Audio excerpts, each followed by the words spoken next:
Hi all. இது வந்து என்னோட டைரி இல்லைனா ஸ்லாம் புக்குங்கிற மாதிரி வச்சுக்கலாம். அப்போ அந்த டைம்ஸ்லலாம் வந்து டூ டூ 2000ஸ்ல இது ரொம்ப ஃபேமஸாக இருந்தது. நானும் வந்து என்ன பண்ணியிருந்தேன் அப்படின்னா, சில கவிதைகள்லாம் கிடைக்கும் இல்லையா? இது ஆனால் நான் எழுதலைங்கிறது மட்டும் எனக்கு நல்லா தெரியுது. ஏதோ ஒன்று மட்டும் நான் எழுதியிருப்பேன். மீதி எல்லாம் வந்து எங்கெங்கே பார்க்குறேனோ, அப்பா டெய்லி நியூஸ் பேப்பர்லாம் வாங்கி படிப்பார். அந்த பேப்பரில் அந்த மேகசீனில் எங்கேயாவது கோட்ஸ்லாம் பார்த்தேன் அப்படின்னா, அந்த கோட்ஸ் எல்லாம் அழகாக எழுதி வச்சுட்டு இந்த மாதிரி கலர் கலராக யூஸ் பண்ணி பண்ணுவேன். எனக்கு இது ரொம்ப பிடிக்கும்.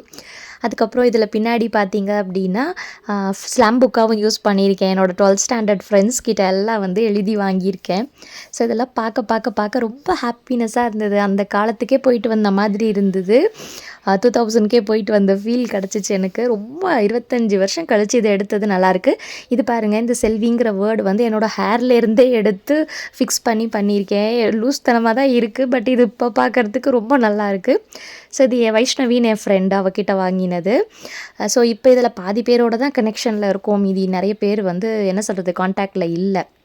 வேணும்னா இதை பொறுமையாக படித்து பாருங்கள். இந்த கவிதை வந்து ரொம்ப ரொம்ப சூப்பராக இருக்கும். எனக்கு ரொம்ப பிடிக்கும். எனக்கு வந்து சம்டைம்ஸ் எப்பயாவது எழுதுவேன். இது வந்து விஜய் எழுதினது. அவர் கவிதைகள் வந்து எனக்கு ரொம்ப பிடிக்கும். அதனால் எழுதி வச்சுருப்பேன். அதுக்கப்புறம் சினிமா பாட்டு கூட நான் எழுதியிருந்தேன்னு நினைக்கிறேன். இடையில நான் காட்டுறேன் பாருங்கள். பார்க்க சிரிப்பாக இருந்துருச்சு எனக்கு. என்னடா இதெல்லாம் நம்ம எழுதி வச்சுருக்கோம் அப்படின்ட்டு. இது என்னோடய ஸ்லாம், நம்மளே எழுதுவோம் இல்லையா அது. ஸோ இதை படிக்க எனக்குமே ரொம்ப என்னடா நம்ம இப்படி எல்லாமே யோசிச்சுருக்கோமா, நமக்கு இவங்களெல்லாம் பிடிச்சிருக்கா அப்படிங்கிறதே எனக்கு இப்போ தான் தெரியுது. பாருங்களேன், இதை பார்த்தோன்னே தான் ஞாபகம் வருது இந்த WWE அதெல்லாமே எனக்கு. அப்புறமா எனக்கு எப்பயுமே ஞாபகம் இருக்குது இதெல்லாம். பாருங்கள், ஆர்டிஸ்ட் ஆகணும் அப்படிங்கிறது தான் யோசிச்சுருந்துருக்கேன். பட் இடையில அந்த இதை அப்படியே ஃபுல்லாக ட்ராப் பண்ணிவிட்டு டீச்சர் ஆகிட்டேன்.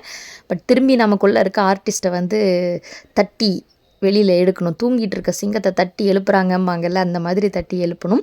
ஸோ இது எல்லாமே அதை தான் பாருங்கள். என் ஃப்ரெண்ட்ஸ் எல்லாம் எனக்கு எழுதி கொடுத்தது, ஸ்கூல் மேட்ஸு, காலேஜ் மேட்ஸ் எல்லாம் எழுதுனது இருக்குது. அதுக்கப்புறம் நான் எழுதி வச்சுருந்த கவிதைகளும் நிறைய இருக்குது.